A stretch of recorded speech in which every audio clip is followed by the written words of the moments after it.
सुनते क्या कह रहे हैं। ज्यादा की आर्थिक गतिविधि का रास्ता खुल जाएगा। आप कल्पना कर सकते हैं कितनी बड़ी पूंजी देश की अर्थव्यवस्था से जुड़ने जा रही है। साथियों, आज हमारी सरकार पूरी ईमानदारी से ग्राम स्वराज को जमीन पर उतारने का प्रयास कर रही है। स्वामित्व योजना से गांव के विकास की प्लानिंग और उस पर अमल अब काफी बेहतर हो रहे हैं। आज हमारे पास स्पष्ट नक्शे होंगे,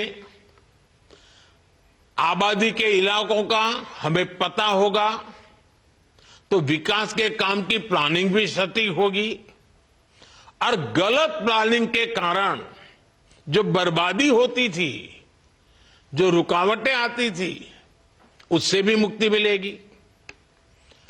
कौन सी जमीन पंचायत की है, कौन सी जमीन चारगाह है, ऐसे कई विवाद रहते हैं। अब प्रॉपर्टी राइट्स मिलने से ग्राम पंचायतों की मुश्किलें भी दूर होगी, वो भी आर्थिक रूप से सशक्त हो पाएगी। गांव में आग लगने की घटनाएं होती हैं, बाढ़ आती हैं, भूस्खलन होते हैं, ऐसी अनेक आपदाएं आती हैं। प्रॉपर्टी कार्ड मिलने से डिजास्टर मैनेजमेंट बेहतर हो पाएगा। आपदा की स्थिति में उचित क्लेम मिलना आसान होगा। साथियों, हम ये भी जानते हैं कि जो किसानों की जमीन होती है उसको लेकर भी कितने विवाद होते हैं। वाजपेयी जी प्रधानमंत्री थे तब एक प्रधानमंत्री ग्राम सड़क योजना शुरू की थी। तब से लेकर आज तक करीब 8.25 लाख किलोमीटर सड़कें गांवों में बनाई गई। इतने सालों में 8.25। अब आप देखिए 10 साल में हमने 3.25 लाख किलोमीटर यानी लगभग आधी सड़कें बीते 10 साल में ही बना दी है। अब हम सीमा पर स्थित दुर्गम गांवों तक कनेक्टिविटी बढ़ाने के लिए वाइब्रेंट विलेज कार्यक्रम भी चला रहे हैं। और साथियों, सड़क ही नहीं, गांव में इंटरनेट पहुंचाना भी हमारी प्राथमिकता रही है।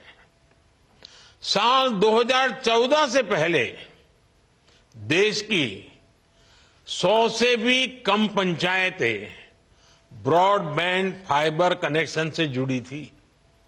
बीते 10 साल में हमने 2 लाख से ज्यादा पंचायतों को ब्रॉडबैंड फाइबर कनेक्शन से जोड़ा है। 2014 से पहले देश के गांवों में 1 लाख से भी कम कॉमन सर्विस सेंटर थे। बीते 10 साल में हमारी सरकार ने 5 लाख से ज्यादा नए कॉमन सर्विस सेंटर बनाए हैं। और ये सिर्फ आंकड़े नहीं हैं, इन आंकड़ों के साथ गांवों में सुविधाएं पहुंचती हैं, आधुनिकता पहुंची है। पहले जिन सुविधाओं को लोग शहरों में देखते थे, अब वो गांवों में मिलने लगी है। इससे गांव में सुविधा ही नहीं बल्कि आर्थिक सामर्थ्य भी बढ़ रहा है। साथियों, 2025 की शुरुआत भी गांवों के लिए, किसानों के लिए बड़े फैसलों के साथ हुई है।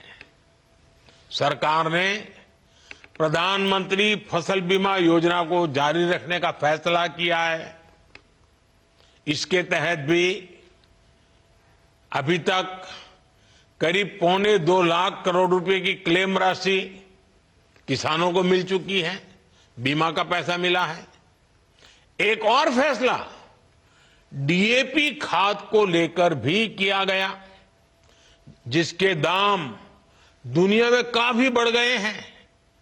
सरकार ने फिर से हजारों करोड़ रुपए की व्यवस्था की है ताकि किसानों को सस्ती खाद मिलती रहे।